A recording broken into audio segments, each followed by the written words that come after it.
Hi, everyone. Welcome to Left Undone Incomplete Investigations. Let me know if you can't hear me. Hi, Lori Day. I see you in the chat.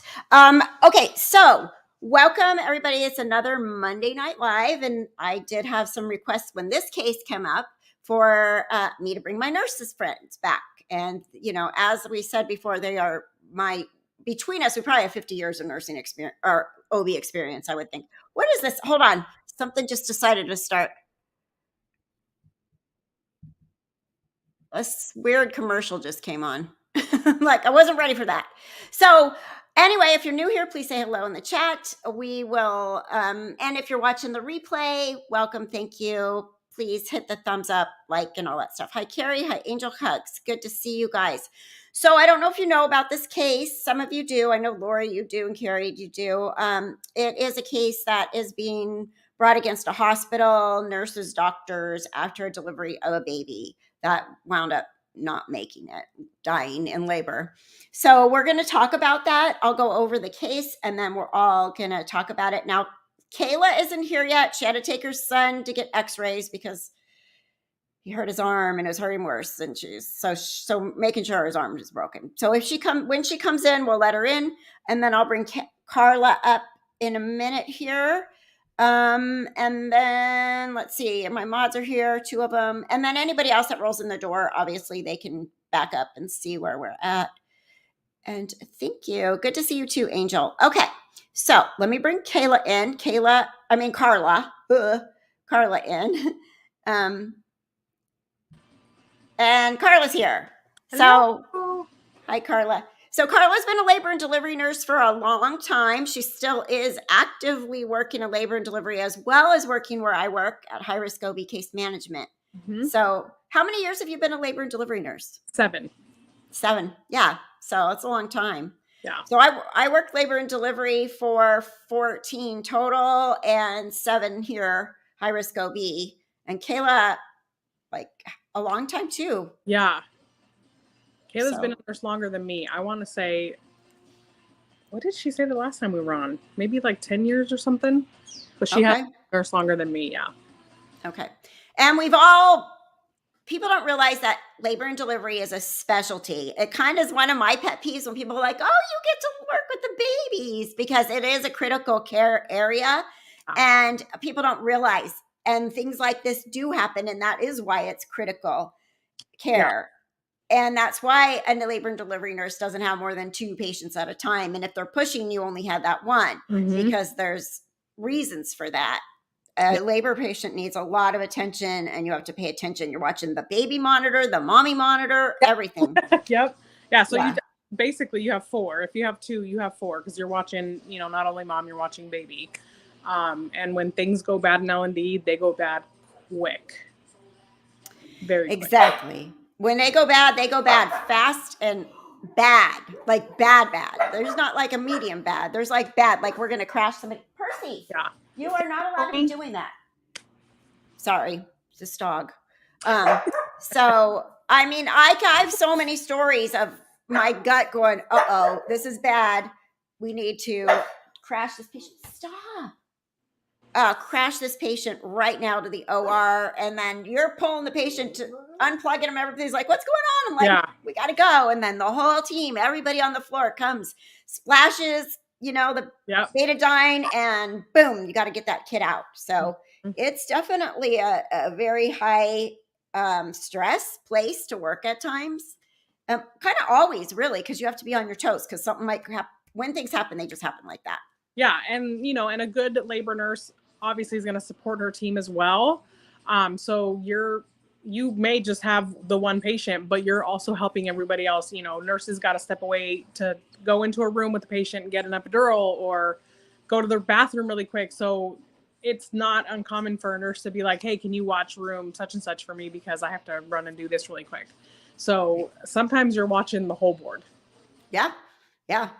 And, we have the monitors up there of all the fetal heart rates, on the floor. I worked in a hospital, when I was there, I think they're up to about 800 deliveries a month now. When I was there, we were delivering around 500 to 600 deliveries. Wow. And so we had 100 labor and delivery nurses on staff when I was there. because we did antepartum, we Yeah. did triage, and we did labor and delivery. And you do it all. We did it all. Yeah. So yeah, there's a lot to know, and there's a lot, and you learn on the job. Like people are like, they're nurses, they should know, like the one we did before, the Alexi. But unless you gotten your feet wet and worked L&D, you don't know. Nursing school, Yeah. you don't even touch the patient in Yeah. nursing school. Yeah. You get to go watch deliveries. Yay, hi. You don't even touch them in labor and delivery. When you are in nursing school, that's when you get to play with the babies, because they don't really want you doing much. Right. Sure, you can hold them. You can grab them. That's about it. Yeah. You're not touching the monitor. You're not reading the like so it's definitely Leighton, what's the longest either of you had a patient in labor? Well, I go home after 12 hours. Yeah. Sometimes you come back and they're still there. Yeah. So the longest I worked 3 days in a row back to back before I became a case manager. And I started on Wednesday, and we ended up with an emergency C-section on Friday. So I had her all 3 of my shifts, and she was in labor that whole time. Yeah, that's a long time. You're like, you're still here? Oh my gosh. I know. Still here? She was so sweet, and I loved her, but I was like, oh my gosh, she's still here. Hey, happy to catch you live. I sent you a PayPal donation over the weekend. You got me through driving to Kansas City and back from Dallas. Well, I'm glad my podcast got you there and back. That's all. I love listening to podcasts when I'm road tripping. So I appreciate that. And I did get it. And I tried to send you a message through PayPal, and it said, you are not allowed to send this person a message. So I tried to say thank you, I promise, but I did get it. So thank you so much for that donation. It was very generous of you. Bling is the new black. Love the name. So anyway, okay. So I'm going to share my screen, and we will talk about this case, the history of these people. Then we'll talk about what we think. I'll play the news conference, because there's some red flags in the news conference. So can't wait to hear what Carla has to say about that as well. So give me 1 second. Let me share this with you guys. All right.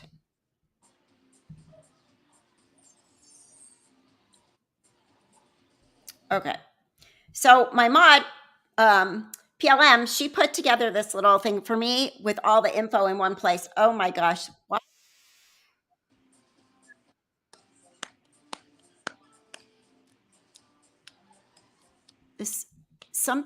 Okay.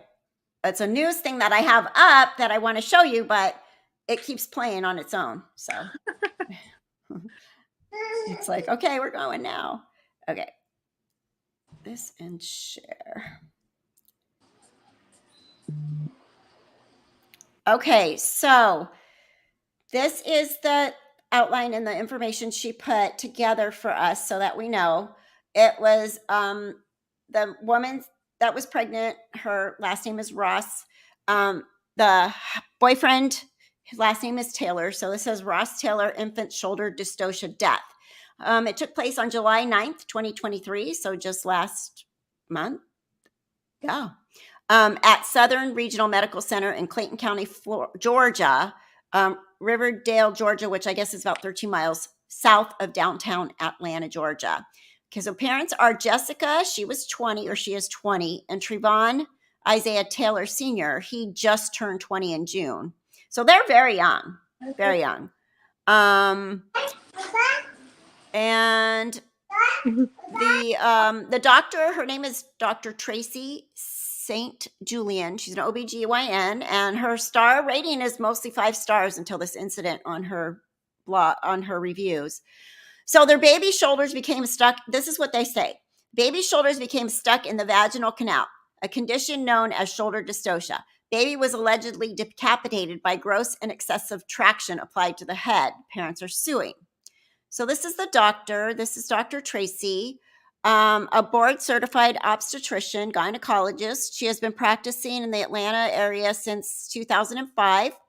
She is also a certified robotic surgeon. Well, they do hysterectomies and stuff robotically, and specializing in treatment of uterine fibroids and abnormal uterine bleeding. Her this is so light I can't read it. Her undergrad training was performed at Prairie View A&M University, for which she received a BS in biology with a minor in chemistry. After graduation from college, she worked as a laboratory technician at Baylor College of Medicine in Houston, Texas. Dr. St. Julian attended her first year of medical school in 1992 at the University of Texas Medical Branch and was also commissioned into the U.S. Army the same year. She received her doctorate in medicine in 1996 and began a 4-year residency in obstetric and gynecology at the National Capital Uniformed Service of Walter Reed Army Medical Center in Washington, D.C., and Bethesda, Maryland. Dr. St. Julian was assigned to Women's Army Medical Center at Fort Bragg under completion of a residency in 2000. So she's got a good training, background, schooling. And really good background. Army, yeah, that's awesome. So the lawsuit alleges the hospital failed to perform a timely cesarean section. They assert that the parents requested a C-section earlier than it was ultimately carried out. So do you want to talk about that? Yeah, so this happens a lot. We see women, what we call tap out, all the time. It's draining, it's exhausting. A lot of people don't realize like how much energy it can take, just being in labor and, you know, having to, until you decide to get an epidural, endure all the contraction pain, and it's exhausting. And these women that are there for, you know, 2-3 days, they are so tired. And unfortunately for us, here comes my grandbaby, sorry. Unfortunately for us, there's rules that we have to abide, and we can't just give you a C-section because you asked for one. Hi. So cute. So yes, right. You can't just, okay, let's do it. So yeah, so you know, it is sad because you do want to help your patient and you want to be there for them and you want to encourage them, but unless there's a medical reason, we can't just do that. I mean, they don't even do elective C-sections if you want one. Like, it's very rare. And it's very common for people from other countries where they do allow elective C-sections to just come in and be like, just cut it out. I don't want to do all that stuff. And, you know, unfortunately here, there's, like I said, there's rules that we have to follow and regulations, and that doesn't always work. Right. And it used to be, you could just schedule it. When I was in nurse, people would just schedule their, I just want a C-section, they would. But then they started realizing C-sections are very expensive. There's more risks involved. There's infection. People get readmitted. They get UTIs from the Foley. They get like things that go bad with C-sections in the aftermath a lot. And actually it is safer for you to have a vaginal birth. Mm-hmm. And so they did put the brakes on that. And I know right before I left labor and delivery, if somebody wanted an elective C-section or a primip, which is a first-time mom wanted a C-section, the doctor had to document very carefully why and present it to the board of the OBGYN department. So you can't just go, give me a C-section. Yeah. So, yeah.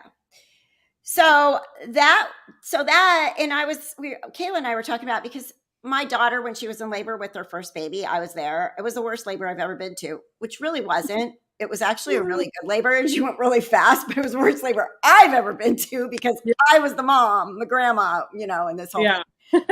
And she was like, I don't want to do it anymore. Just take it out. Just like, stop it. You're going so fast. Like, you're doing great. But they do so many, and you just kind of like, you're doing good. You can do this. Everything's fine. You know, blah, blah, blah.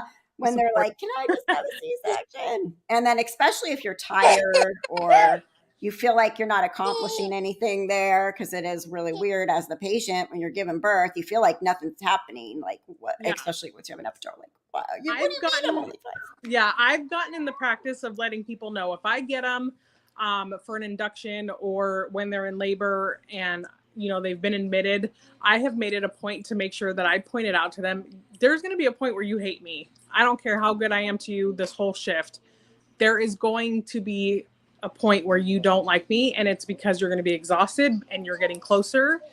but you're just going to have to trust that relationship that we form and know that everything that I'm doing is for you, and so that we have a happy and safe delivery and a healthy baby and healthy mom. And so I make it a point. And then I actually just, when I worked this past weekend, my patient was like, when I took her to postpartum, she went, "You were right. I hated you for like 5 minutes." I was like, 5 minutes. I know you Yep. did. Yep. We're friends again now, though, right? Yeah. But yeah, and then there's people in the chat, like this one says, wait, my brother would schedule their C-section births. And then Idaho Holly says, what? I was made to have C-sections both times I gave birth almost 18 years ago. But again, that's what I was saying. Back 18 years ago, 15 years ago, you could schedule a C-section. They've changed this in the last decade. Like, nope, where you need a reason. And like you said, other countries, they can. But in the United States, you can't anymore. You can't just go, I just want a C-section, please. Thank you. We can't even induce before 39 weeks without a medical reason. So there, things have changed. And yeah, you could, I mean, and repeat C-sections, they'll schedule them no problem, because it reduces the risk, of you having a TOLAC after, trying to VBAC after, which is a vaginal birth after C-section. So it reduces those risks. So a second, third, fourth C-section, they have no issues, scheduling. But if it's and they prefer it. Yeah, exactly. Yeah. If it's a primary, you're not getting it just because. Yeah. The primary C-sections now are done if the baby's having fetal distress. Mm-hmm. Something's going bad with mom. You can't get the kid out.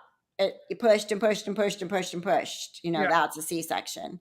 By the time a shoulder dystocia happens, it's too late for a C-section. And that's what I think people don't understand about this. Because that if they were asking for a C-section earlier in their labor, they were asking for it based on some other reason, not because of this. Mm-hmm. Yeah. And shoulders have, I mean, they do turn into sections, but they're not pretty because it's so quick. And so, I mean, I've never seen it personally, but I've heard of C-sections being done right there in the labor room because the shoulder was so bad. Yeah. So, I mean, they can happen, they can't, but it's not something you want to do. You want to hopefully get that baby out vaginally. Yeah. And once that head comes out, it's an emergency if you can't get that shoulder out. They will do everything. There's all kinds of positions, different Nick Roberts, where you make mom bring her knees to her ears. The nurse gets up and pushes on right above the pubic bone really hard. We don't care if we break anything at that point. The baby's clavicle, the mom's pubis. Like, it's an emergency at that point. Yep. I've seen a doctor have to break a clavicle on a baby to get the baby out. So that's why this is relevant. Shoulders I hate shoulders. I mean, nobody likes them, but they are the worst. They're the worst thing ever in labor and delivery. I'll take anything. I'll take a postpartum hemorrhage. I'll take, severe preeclampsia with a seizure, eclampsia. I'll take anything, but shoulders are like, and you start to suspect it. You go, I think I'm going to get the stool. Yep. You get the stool and you bring it over while, mom's getting ready to deliver, and you stand on the stool. So you have that leverage to be able to do that suprapubic pressure. So a lot of stuff goes on. I had one where the doctor was still too tall for me. So not only did I have to get on the stool, but I had to literally jump on the bed with the patient. I had that same thing happen, and everybody came in to help. And I was on the bed, and one of my friends that I was working with, she came behind me. She goes, "What can I do?" I said, "Hold me. I'm going to fall. Just hold me. Just hold me." It's like, trying, because there's not a lot of room up there. Yeah, there's not. No, there's not. There's not. Right. So it's, you gotta make it work. And hopefully you have an excellent physician who will tell you what side needs the pressure on without you having to guess. Like, just say what I got to do and I'll do it. Like, I'll jump on the bed, but it's nerve wracking. It is. It's really nerve-wracking. Okay, so Kavita wants us to explain what happened in this case. Why don't we play the news conference of their attorney talking about the case and why they're suing, and then we could go over that. Percy, what are you barking at? What is he barking at? Like ridiculous. This dog barks at shadows. Okay, let me share my screen with this one. Hi, buddy. Let's see. So funny. He thinks he's talking to you. Oh, I know a lot of people actually. Okay. Do Okay. all right. I'm going to play this news conference.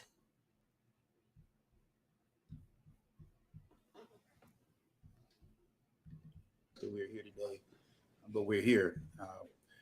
We're here because this young couple, Jessica Ross and Treveon Taylor, their son was decapitated during a botched attempt at delivery at Southern Regional Medical Center in Riverdale, Georgia. And my experience, my 12 years experience practicing medicine and 20 years basically doing law, this is one of the most sad, egregious, and horrific situations that I've ever seen. We're here to announce the filing of a lawsuit against Dr. Tracy St. Julian, her medical practice, premier women's OBGYN, nurses, and other healthcare providers at Southern Regional Medical Center and Southern Regional Medical Center itself due to these horrific circumstances. Before we get started, let me just introduce the people who are here. First of all, we have Jessica Ross. She's the mother of the decedent baby Treveon Isaiah Taylor Jr. This is Monzo.com makes scans great again. Yeah, you know what? I'm not going to say again because they never were. And Mr. Taylor, he's a senior. We have the lawyer that represents him who basically engaged our firm to move this case. This is Attorney Corey Lynch. We've got my law partner, Attorney Keith Lindsay. We've got law associate here, attorney nurse practitioner Wanda Gant.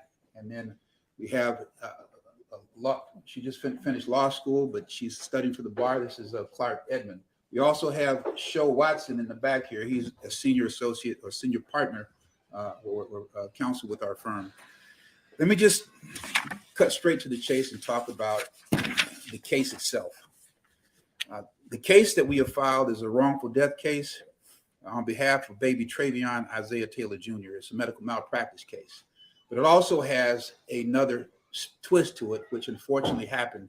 We have alleged fraud and intentional infliction of emotional distress due to misrepresentation by people who are involved in Ms. Ross's healthcare. More specifically, in terms of the fraud, which exposes these parties to punitive damages in Georgia, we have the failure of Dr. St. Julian to immediately inform this couple about the decapitation once she spoke with them after the procedure. We also have misrepresentation and fraud on the part of other healthcare providers there at Southern Regional who lied to this couple and told them that their situation did not warrant a free autopsy paid for by the county or by the state. Just the opposite. These circumstances for sure warrant an autopsy paid for by the state or by the county. And they also tried to encourage this couple to get the baby cremated before an autopsy was done. So there was an attempt to basically destroy evidence. And Attorney Lynch is going to go more into detail about that. This case shines a much brighter light on an issue that is endemic to our society here in America. It's the disparities in terms of maternal infant deaths and injuries in young Black mothers in America. There's a 2021 Blue Cross Blue Shield study that dealt with racial disparities in maternal health. In that study, they determined after deep scientific research that in majority Black communities, these women have a 63% higher incident of having damage to themselves or their babies. These numbers are similar in the Hispanic community. And then when you take this high number, the numbers are even higher amongst young people between the ages of 15 and 24. As you can see, Ms. Ross is both young and Black. So I'm going to turn this over to Attorney Corey Lynch. He's going to let you know more about our clients here. Attorney Lynch.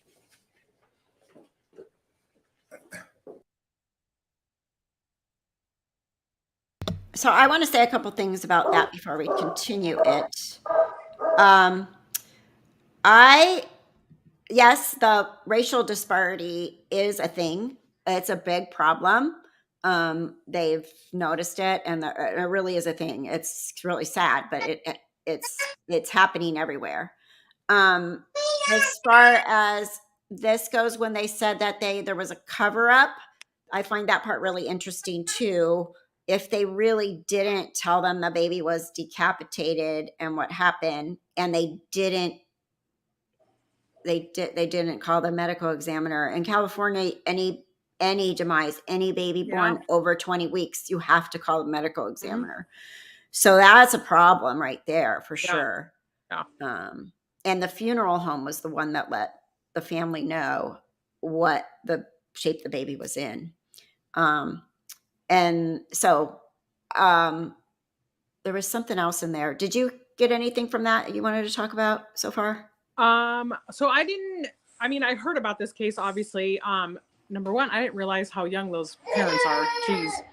So I feel like if it's true, you know, we're never gonna know because it's two separate sides of who was in the room. But if they really didn't, it makes me wonder if their age played into it at all, because they were thinking, oh, they won't, you know, they're not gonna look into it.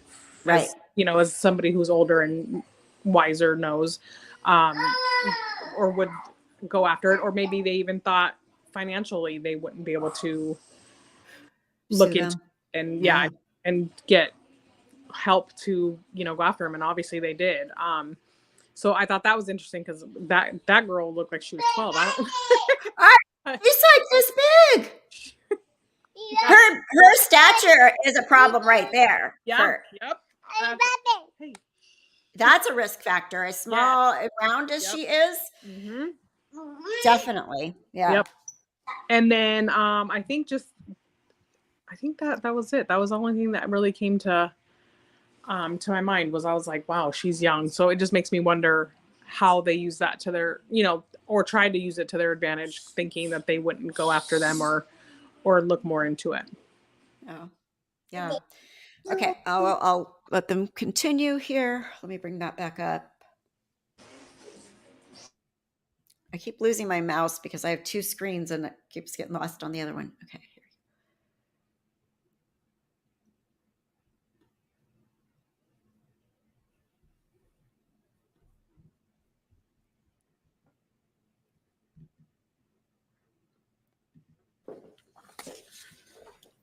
Good morning. This case and this family is dear to my heart. Oops, hold on. They are from I the messed same up. place that I am from. They both grew up down in Riverdale. Hold on. In the north. I got to get him back. I lost him. Okay. This is us. And remove. Add to stream. Okay, here we go. All right.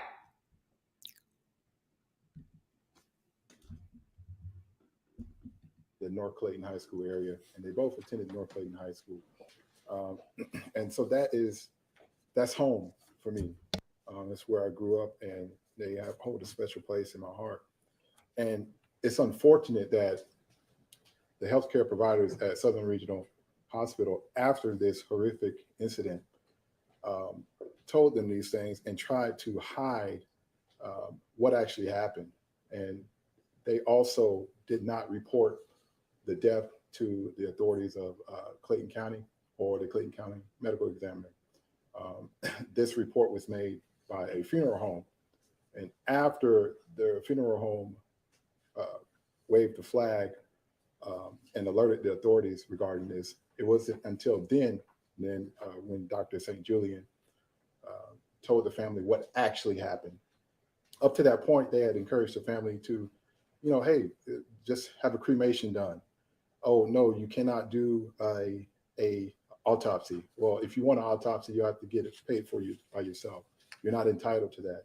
They did everything in their power to try to not let the family know what actually happened on that date. And that's unfortunate. And there is a current investigation going on with Clayton County Police Department and the Medical Examiner's Office, as well as the GBI, into the failure to report the death that happened and this incident. So, as far as the autopsy goes, I remember when I had the demises, I got demises all the time, the stillborns, because they handpicked a bunch of us, like 5 of us, that would always be the nurses that took them. And there was something based on, I think there was something where the parents would have to pay for an autopsy. How does that work where you work? So I think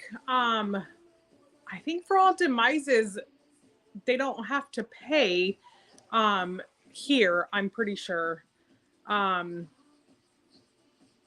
trying to think, because there was one where they did ask about one, and I was told for that case in particular that they would have to pay, but I can't remember what it was. But for demises that are known, like found in the office, and then they come in for an induction, that they don't have to pay. Okay. Yeah, that's probably what it is. There's probably like an anomaly where they know what caused it or something. And then if they want an autopsy, they have to pay, maybe.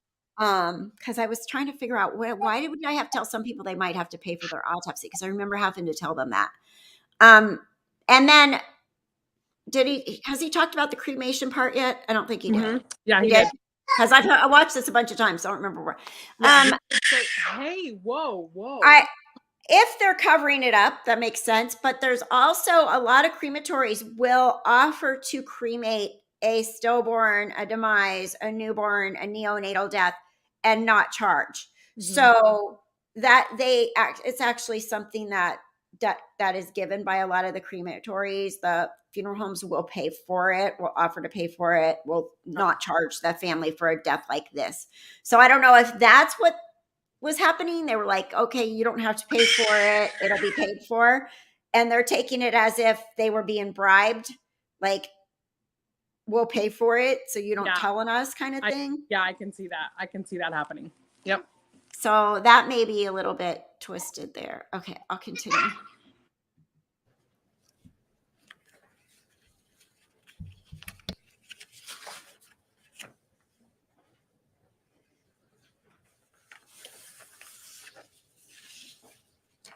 And because of this fraud, this misrepresentation, the family is seeking punitive damages against Southern Regional Medical Center, Dr. St. Julian, and other parties to the lawsuit.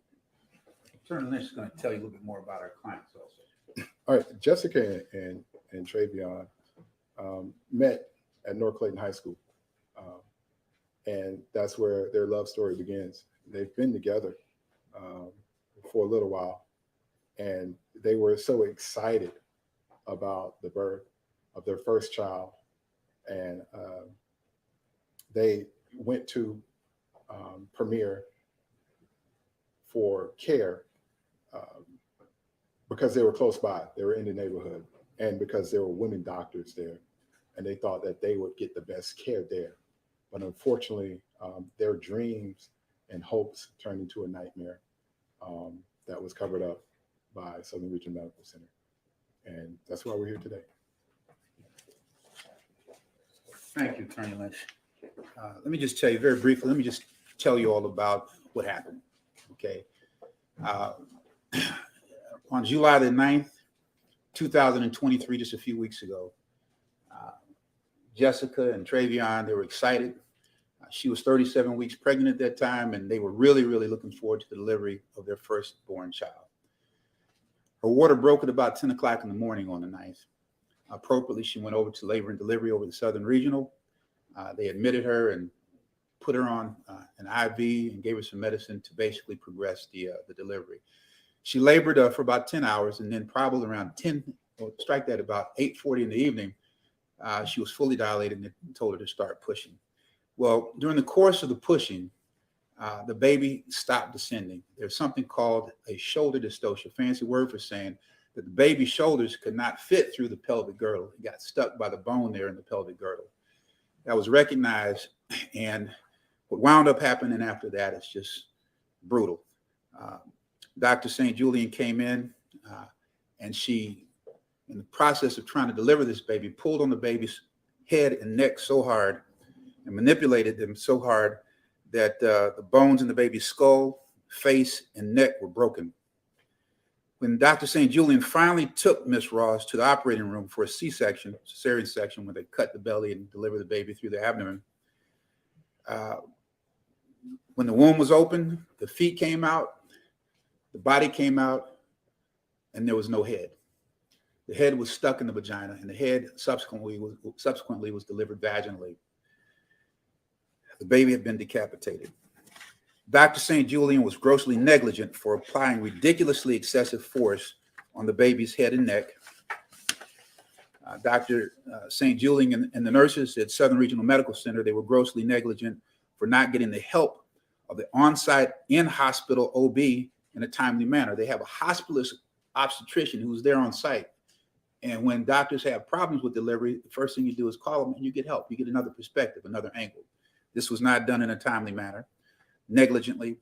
And then also the nurses at Southern Regional Medical Center were grossly negligent for failing to advocate and insist in other capacities that Ms. Ross got a C-section quicker, sooner, in a more timely manner.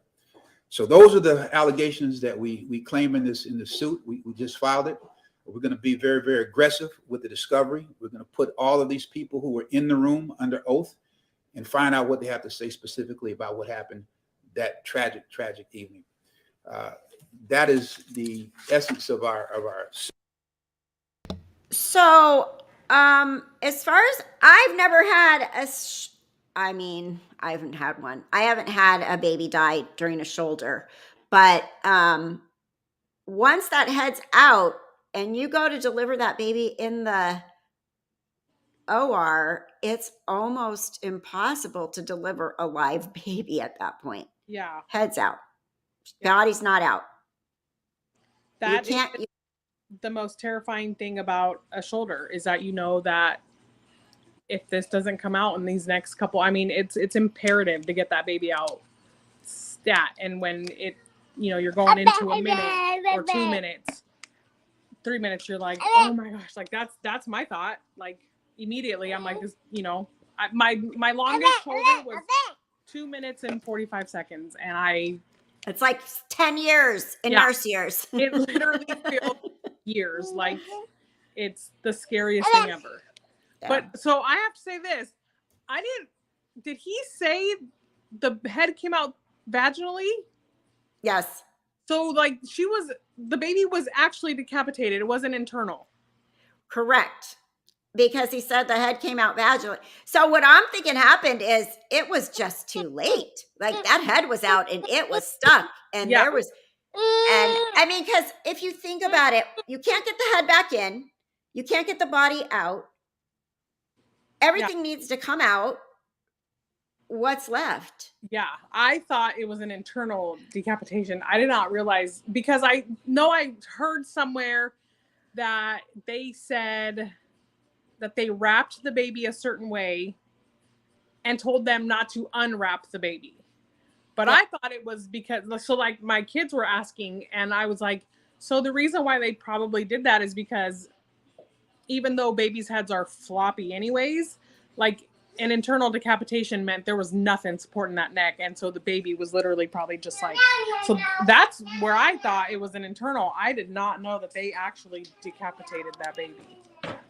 That is insane. Yeah. And, they are going to sue everybody. They're going to sue the nurses. They're going to sue the doctor. They're going to sue the hospital. They're going to eventually, they can't sue them all.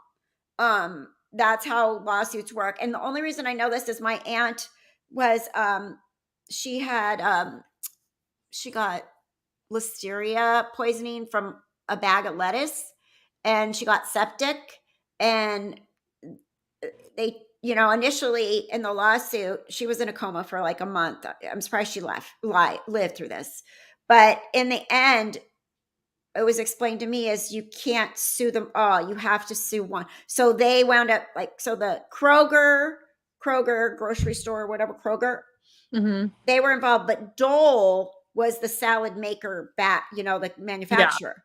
So Dole was the top. Dole is who got sued. you had to drop Kroger, drop the doctors, drop the hospital, because the hospital misdiagnosed at first. The doctor just said she had the flu. They sent her home. Like it was just a bunch of bad things that went on with this. Yeah.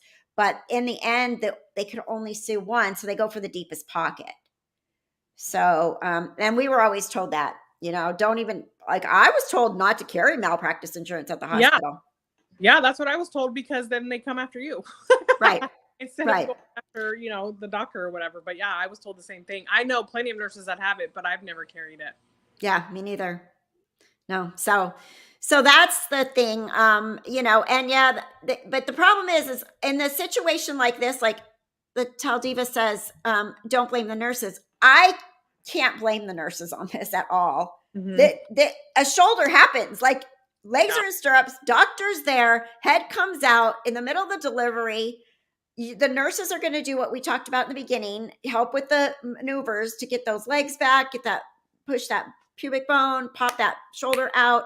But there's nothing the nurses can do once that comes out. You can't advocate. I mean, what do you know what I mean? Yeah. Carla?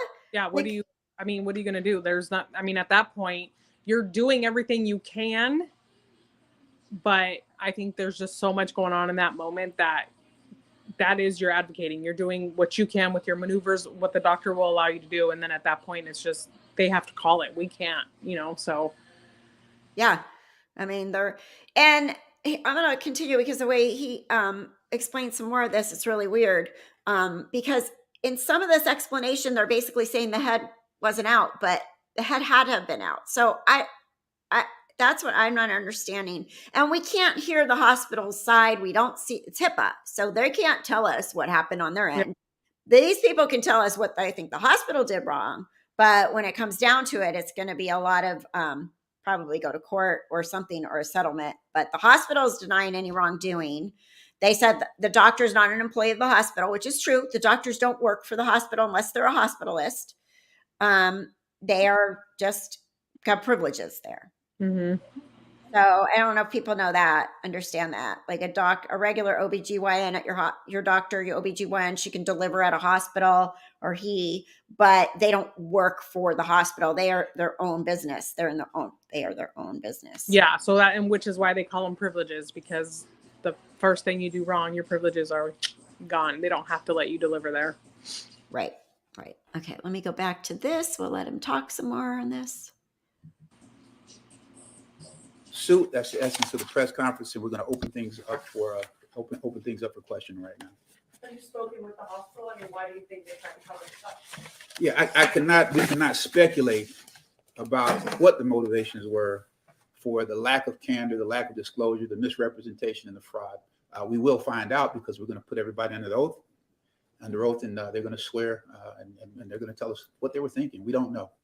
How long did it take Jessica and Treveon to learn what happened to their child? Attorney Lynch, if you would. Just dealing with the fraud and cover-up. The family went in on the 9th for the delivery of the child. They were not notified of what actually happened until the 13th, a few days later. And that was from the medical examiner? No, that was from the funeral home. Yes. Can you also speak to the fact that they were not allowed to hold their child? Yes, they were not allowed to hold their child. The hospital basically said, hey, well, we can't let you hold the child. We can, and my understanding is that they at one time did not want them to see the child. But what they did, the hospital wrapped the child up very tightly so that they could not see what actually happened. And they were able to see the child behind the glass. And let me be more specific. In an attempt to basically misrepresent and miscommunicate to the family, when they wrapped this baby up tightly, they propped the baby's head up on top of the blanket to make it appear as though the head was actually attached when it wasn't. Right. So they actually saw the baby on the day of the delivery? The day of the delivery, it's my understanding that same day. So when I say same day, kind of went from the 9th into the 10th. So the stat C-section was called at about close to midnight. The surgery was over at 3 a.m. The first conversation that Dr. St. Julian had with the couple was at about 5 in the morning. And that's when there was not total candor and disclosure at that time. The records reflect that Dr. St. Julian came in the next day and the next day after with the intention of actually telling the couple the truth. The couple reasonably didn't want to talk to her at that time. And finally, a day after she was discharged, there was a meeting that occurred 4 days after delivery where Dr. St. Julian came clean. Just for clarity purposes, can you kind of go through the timeline of when the birth happened or the C-section, Sure. when they learned their baby did not make it, and then when they learned Okay, what okay. happened? And all of this is in the complaint and in the facts, but And can you step closer to the? yeah, all of this is in the complaint and it's in the facts, but the water broke at about 10 in the morning.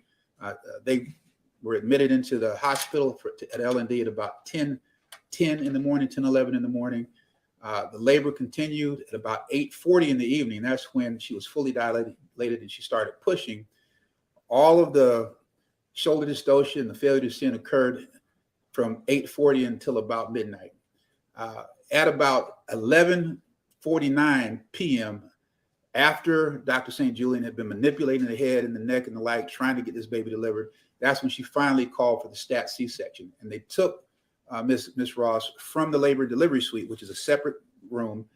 The operating room was just right next door. So they rolled through the doors and then they proceeded and started with the C-section. The C-section, the baby was delivered at about 12:11. That's what the records show. You can go back to the complaint and just verify. But about 10 minutes after rolling the baby back there, the mother back there, the baby was delivered again. Half of the baby first, and then the head a couple seconds after that. And then at 5 in the morning, after the surgery was over at 3 in the morning. At 5 in the morning, that's when Dr. St. Julian came in and gave them the misinformation. Did your clients raise concerns during the delivery about how things were going, and did they feel like they were ignored because of their race? The answer is an emphatic yes. There's going to be more evidence developed in this, but my clients asked for a C-section much sooner than it was ever delivered, while the baby was viable. And I don't know if Jessica or Treveon are willing to talk about just what the emotional impact has been like. I can tell you, we've asked them to do that. They've declined at this point. It's just too overwhelming for them. I mean, that was the plan as of yesterday, but when they were sitting in the conference room, they looked at y'all and said, we just can't do it. Sorry, one more question. Did they feel like insurance or lack of insurance was playing into this at all in the decision not to go for a C-section sooner? No. All right. My law partner, Keith Lindsay, just has conclusionary remarks. Thank you, Rob. Thank all of you for coming and attending this most important story. It is as horrific as it sounds. We're happy to email copies of the complaint to each and every one of you. We'll get with our paralegal Alexis for that. And then if you have any questions or requests for interviews, contact Ryan Julison. His number is 321-377-6877. Ryan Julison, and that's JULISON @gmail.com. Again, thank you all for coming. All right. Yeah, let's come on.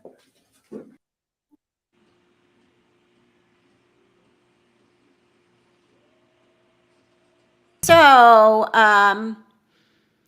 there's a picture of the baby. I'll show you. I found it on Facebook. People are posting about it on Facebook. So let me show you. And it's a perfect. The baby looks beautiful. Perfect. Let me get it.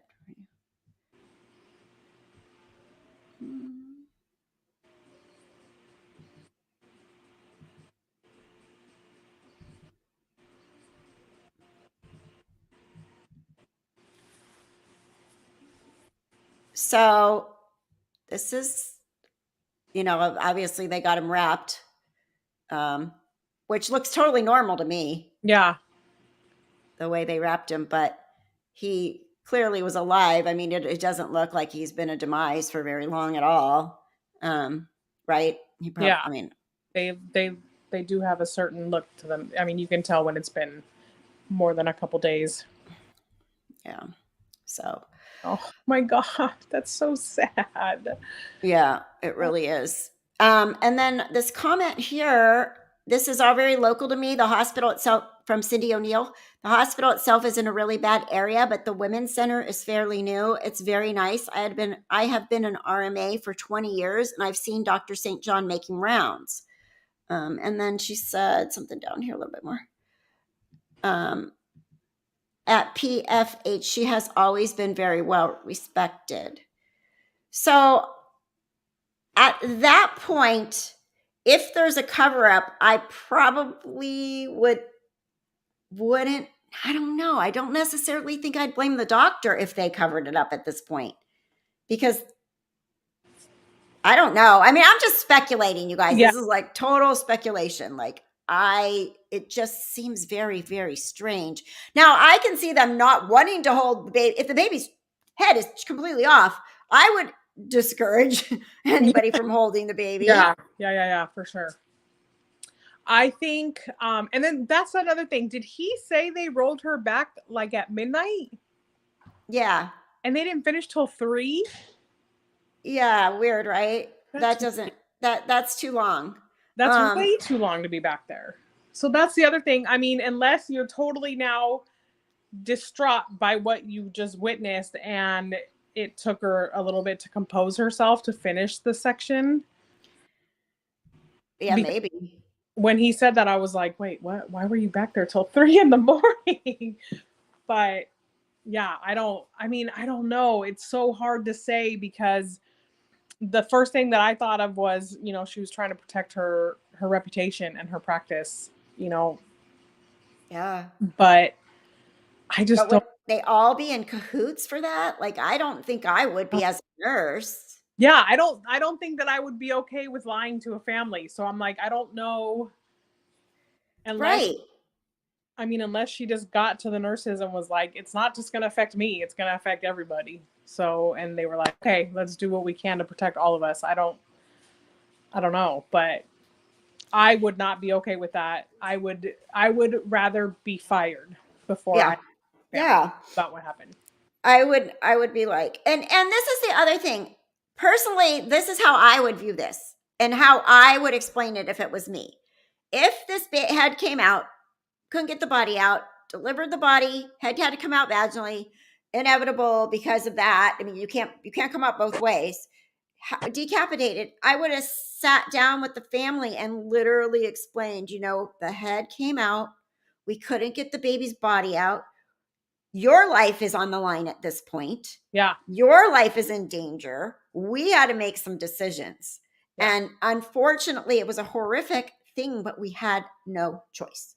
Yeah. Something like that. Yeah. And I think too, somebody had mentioned in the comments, don't blame the nurses. No, you can't really blame every nurse for every situation that happens. But where it seems to be lacking, because in a C-section, you're all in the same room. So it's not like there's any secrets going on, because everybody's in there. Spouse, mom, and mom's not asleep unless she has to be put under general, which is pretty rare. So there's no secret telling in there, and there's only a drape separating you from mom. So I find it really odd too that nurse wasn't making sure that they were updated at all points. I know it was an emergency. No, it was an emergency, so it was really quick. But even then, I try to keep my families updated, and so they know everything that's happening. This is why we're doing this. This is why, like, Dad couldn't come back because it's emergent. But as soon as we get you numbed up and everything, we're gonna grab him. Like, grab him. Yeah. We're not gonna let him miss the delivery. And so I try to keep my families even in the most emergent. And even sometimes you just have to look at them and go, I know you're scared. I know you're anxious, and I just don't have the time right now to explain everything. But I promise you, I'm going to tell you everything that happens. Right.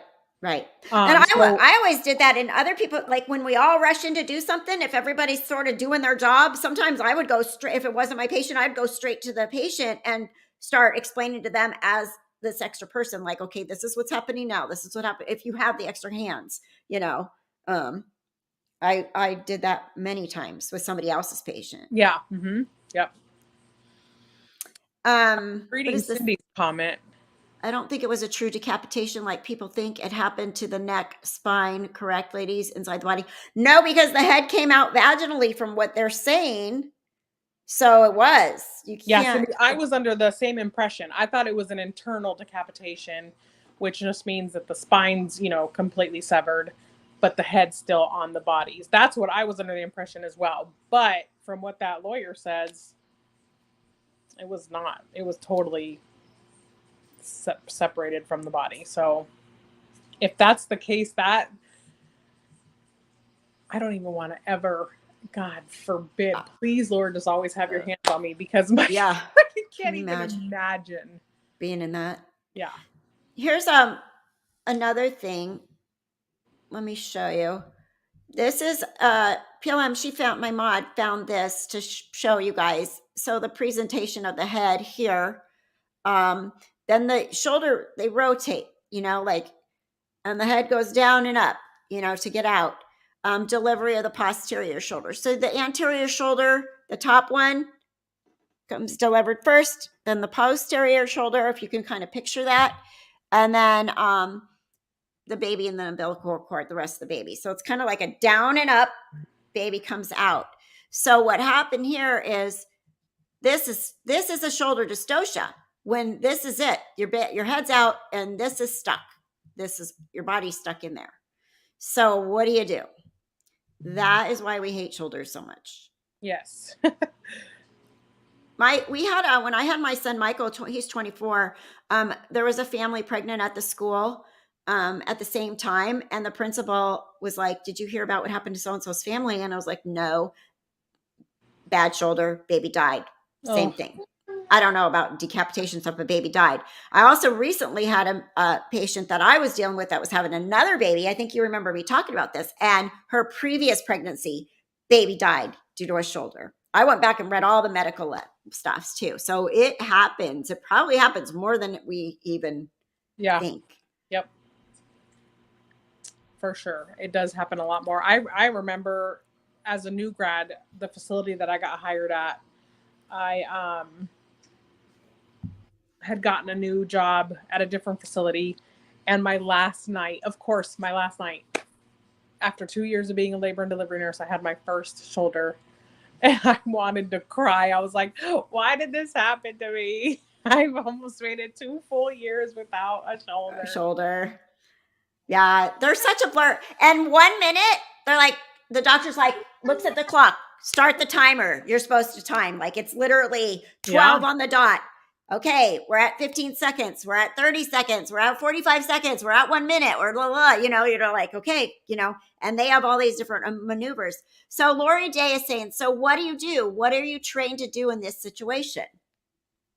So the first thing, we're always trained, especially if it's known, like the baby is on the bigger side and mom's smaller, or like with gestational diabetes, we always get warnings. They do ultrasounds throughout the whole pregnancy to verify baby's weight. And, ultrasounds can be off 1 pound heavier, 1 pound lighter, usually. So it's not always the case. There's not always going to be a shoulder, but they're very good at saying, hey, look, this baby, is in this percentile. It's going to be a bigger baby. Mom's not that big. So just have everything ready. So you always have that stool ready in that room. You make sure you tell whoever the baby catcher is that day that there's a possibility, and you have a buddy that you say, hey, I may need you in this room when it comes time, to deliver, like just for added backup. And then of course, like all the maneuvers that Kathy was mentioning earlier, we're trained to do suprapubic pressure in the direction that the doctor tells you. So they'll tell you whichever shoulder is the one that's stuck, and then you're going to go from the opposite end and push that pressure and help, hopefully dislodge that shoulder from right above the pelvis. And I mean, you're pushing on mom's belly. Luckily, most of them have epidurals when this happens. And then the one is it the Mick Roberts, where you Mick Roberts? They're literally their like feet are like their knees are by their ears, because you need anything to just like help unwedge that baby and just pop that baby out. Some facilities have, policies that'll state, I should have looked up my policy for this facility when I worked this past weekend, but some of them will have, that if so many maneuvers don't work or this amount of time has passed, and it's automatically a C-section, let's go. Like for instance, when they use the vacuums, if there's 3 pop-offs on the vacuum, it's an automatic C-section no matter what. Right. Because that's telling you something. If that vacuum pops off 3 times, that head isn't coming. Yeah, it's not coming out. So, so they do have, you know, certain places have certain policies, and it's really, like I said, I don't. We probably will never know what those nurses were thinking or doing. I try my hardest. You know, it's so scary for us, and it's not even our kids. Right. And so Right. you have to imagine like what that patient is going through, what that family is going through. So you like, that is so important to make sure that they're always informed, and it can be hard in an emergency, but you have to try your hardest to keep them informed. So it just makes me wonder, you know, like we said, there's no secret telling in the OR. Everybody's there. Everybody can hear everything you're saying. So I don't know exactly where the idea came to wrap that baby and tell them they couldn't see it or hold it. But that's also not true. People keep their demises in their rooms until they go home sometimes. In fact, we were encouraged to give them here's your baby, take some pictures, hold your baby. Yep. We're doing footprints for you. We want to take really nice pictures. There's it's called Now I Lay Me Down to Sleep. There's professional photographers that will volunteer to come in and take beautiful pictures of you with your baby and of your baby for free when you have a demise. So there's a lot of stuff. We had a lady that had a little ceramic shop. She would come in and do like the ceramic footprints, and then bring them back to them of like a little ornament, stuff like that. And then also back to Lori's question. So I know I was trained, you have a shoulder, you hit the call light and you say, we have a shoulder, and everybody on the unit is going to come in the room and help right now. Everybody. It's an emergency. Yeah. So all that chaos is happening, right? So, and that's what I mean, like when I had to get up on the bed and my friend came in, you know, what can I do? And I'm like, hold me, because the whole unit is going to drop everything and come to, you know. Yep. Yeah. So, then this one just says risk factors for shoulder dystocia. So you guys can understand a little bit. Pre-labor, like Carla was saying, if they've ever had a shoulder dystocia before, they probably should just have a C-section. Yep. It increases the risk by 10-fold. Macrosomia, which is a large baby, fetal weight above 4.5 kilograms. But it does happen in babies weighing less. It's the mom's pelvic, the baby, the whole combination, right? If you have diabetes, it increases the risk a lot due to the increased risk of a macrosomia, a large baby. Diabetic people on the news, they'll be like, oh, I had a 15-pound baby. I'm like, oh, that's terrible. That's bad. That's not something you should be happy about. Like you had diabetes and it was not controlled, literally, you know. So gestational diabetes, you have these big babies and they go to the NICU because they can't control their sugar, but they grow too big based on mom being a diabetic, and especially if it's not well controlled. Yeah. And then mom's BMI, a BMI over 30 is a risk factor, and induction of labor too is also a risk factor. Then interpartum, meaning in labor, prolonged first stage of labor. So if the first stage of labor is extra long, that's a sign things should be moving a little faster. Secondary arrest, it's like when there's good progress and then everything stops. Cervix starts swelling up and you're like, what's this baby? Why this baby's not coming down? Yeah. You know, and a lot of time. Okay. I know, like when I did the home births for a little bit, the midwives would let people push for freaking 4 hours, you know, and I hated it. I was like, I didn't last very long because I was scared. They scared me. But in the hospital, you know, they'll be like, this is too long. You're pushing too long, you know. A lot of patients will be like, can I just go a little bit longer? But that's a sign when, you know, you're 2.5, 3 hours into pushing. That's pretty much enough. What do you guys do? Do you have a limit, Carla? We don't necessarily have a limit, but the doctors will come in. But I was just going to say, on Saturday and when I worked, there was a patient that pushed for 4 hours. So when the nurse came out, we all started clapping for her when she finally and the baby delivered vaginally. Yes, woo! Like, yay! She was like, no, and I was like, we're just so proud of you. But that's a lot of dedication in there for 4 hours. Yeah, it was. Oh, poor thing. But there's not necessarily a time limit, but you know, the doctors will come in and say, hey, you know what? and they'll evaluate, they'll check the patient, they'll push a couple times with the patient. And if they're seeing that they're not making much progress, they'll just say, hey, you know what? This isn't going to probably happen this way. So let's talk to you a little bit about a C-section. Which it's Yeah. my least favorite thing, but sometimes, you know, it has to happen. Yeah. I mean, it does. And I pushed for 3 hours with my first baby, and you know, he's going to be 34 next month. So it's a long time ago, but, I pushed for 3 hours, and finally they were like, you're going to use a squat bar. And I was like, no, I'm not doing that. My epidural didn't work, by the way. And I don't know, I wasn't that young, but I was like 25, but I was like, that sounds awful. I am not going to squat to have this baby. And they were like, okay. But then my doctor came in and he's like, you need to use a squat bar. Okay. And by the time I was a labor and delivery nurse, we weren't using those very often at all. But I did. And I went, oh, he's coming. And the nurse was like, lay down. Doctor was almost back to his office, turned around, came back, boom, out came my kid. So he rotated and came out just by me opening my pelvis and squatting. That did it.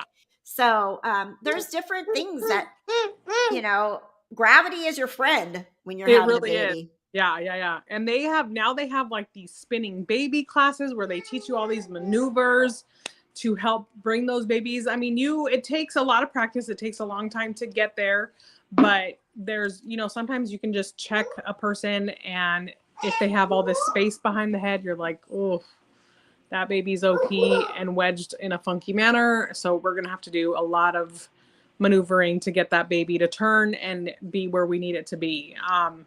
So spinning babies has been like a huge help. I would love to take the class. I haven't taken Actually, I just missed one because when I went to the doula training, they just at the hospital here in Palm Springs, they just had a spinning babies, and or they're having it, but I think it's coming up when I'm going to be in Greece. I just had it and I had to miss it. So I have to look it up. But yeah, I want to do that. I want to take that spinning babies class for sure. Yeah, there's really interesting. Somebody did take the class, and they actually let them like take pictures of like the steps, and like they made like a little book at work that you can look at and do the different positions.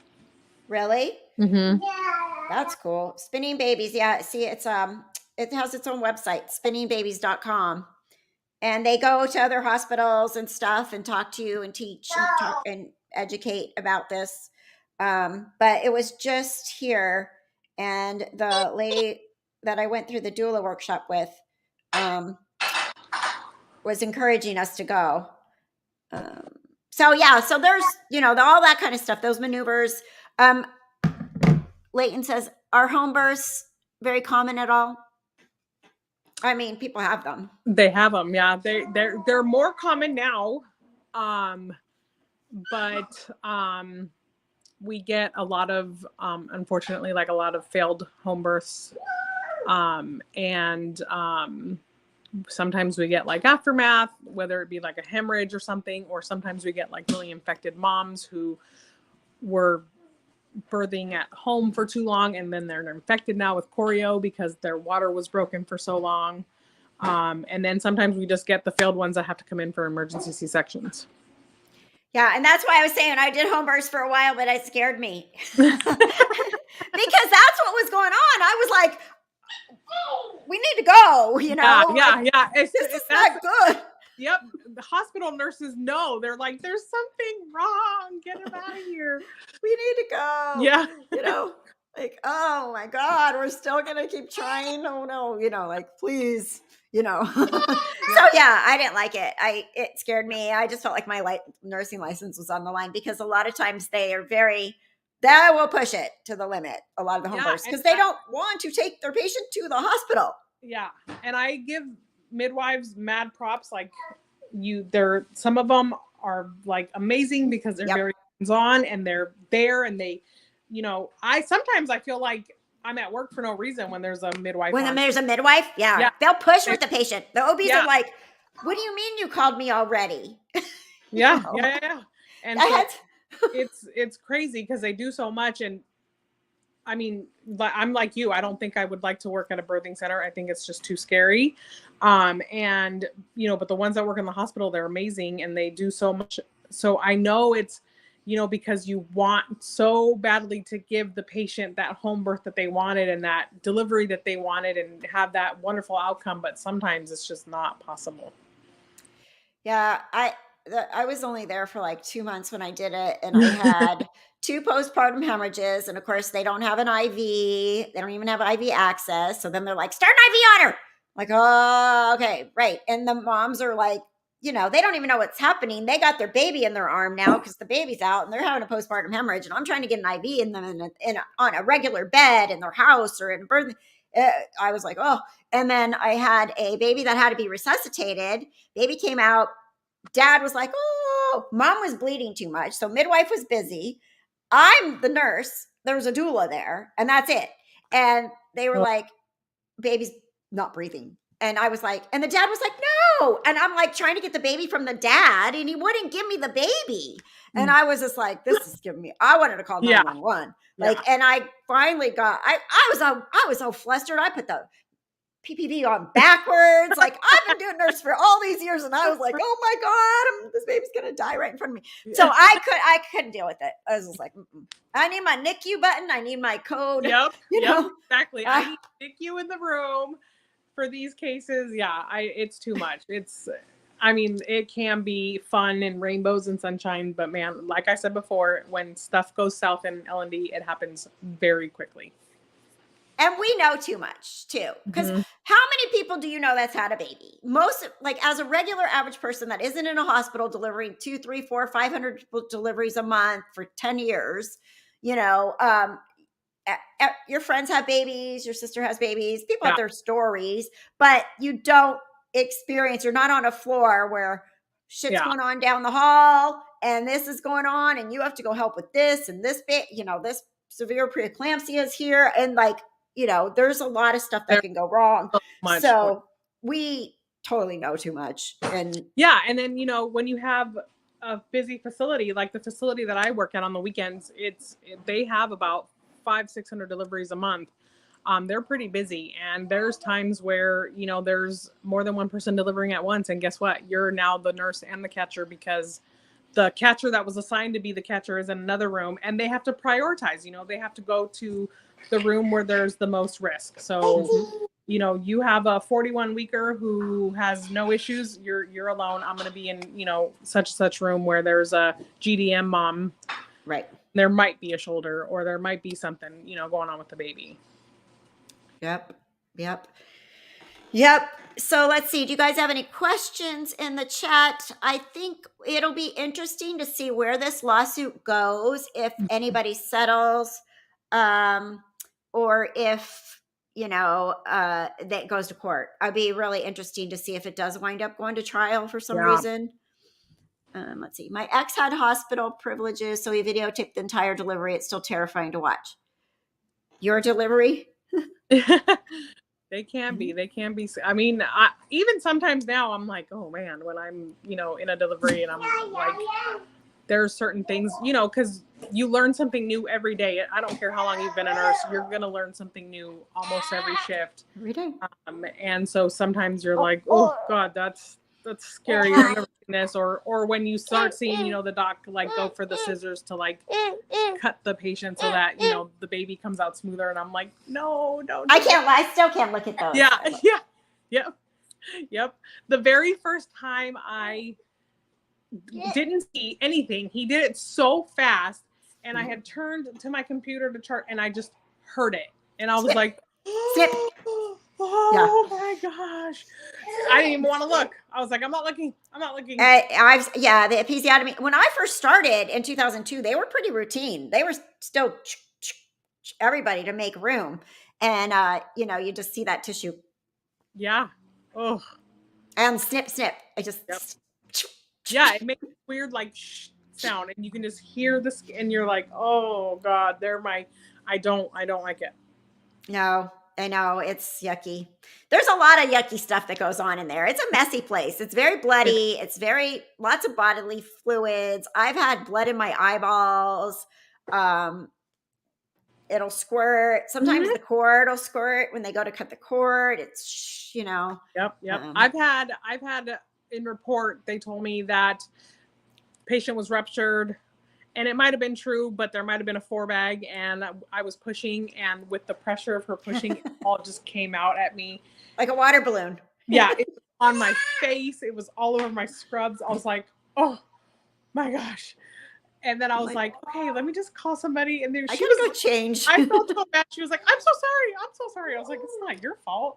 So I was Right. like, just called somebody, and I was like, can you either keep an eye on her while I go change? And they were like, yes, go. Yeah. Drenched.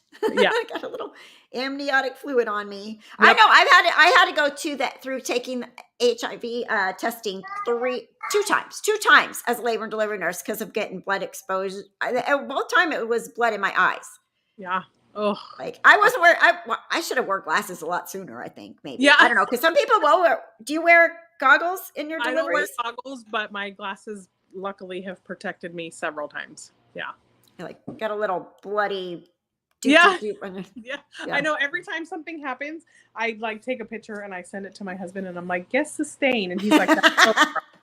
He's like, that is so gross. Stop sending me these. And I'm like, you have to guess. Name that stain. Name that body fluid. Yeah. Yeah. So, this, I'm really curious to see if there really was a cover up. I would love to be able to read the chart, but we can't. Oh, right. I know. Gosh. And but if they really, really, really lied to them about the head being decapitated, I mean, they know the baby died, right? So they know they had a demise, but I think the biggest shock probably came if they didn't know that and they weren't honest with them about how bad it was. Yeah. The delivery. Yeah, that's going to be really interesting because I mean, I don't know if any people know this, but essentially, even though we're not the ones performing the C-section, we do a lot of the documentation.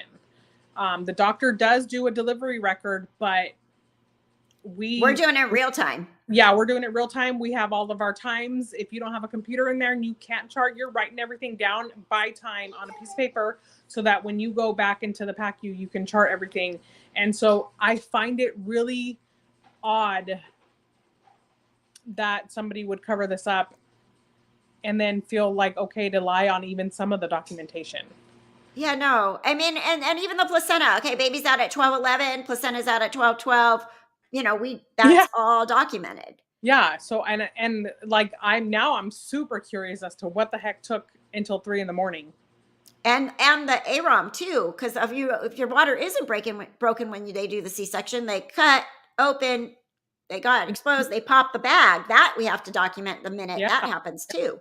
So yeah, there's a lot. Like we in a regular delivery, even you would document like heads delivered, especially in a shoulder. If there's a delay, or in the pop-offs with the vacuum, boom, hit the button, boom.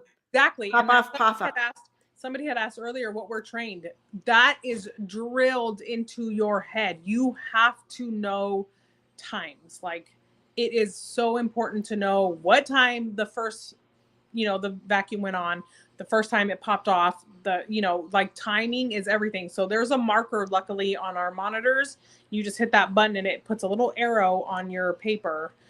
And unfortunately now though too, a lot of places aren't using paper anymore. So you have to I've gotten into the habit, even if I have to write on my glove, I'm writing on my hands, I'm writing everywhere. The time, so Yeah. Mm-hmm.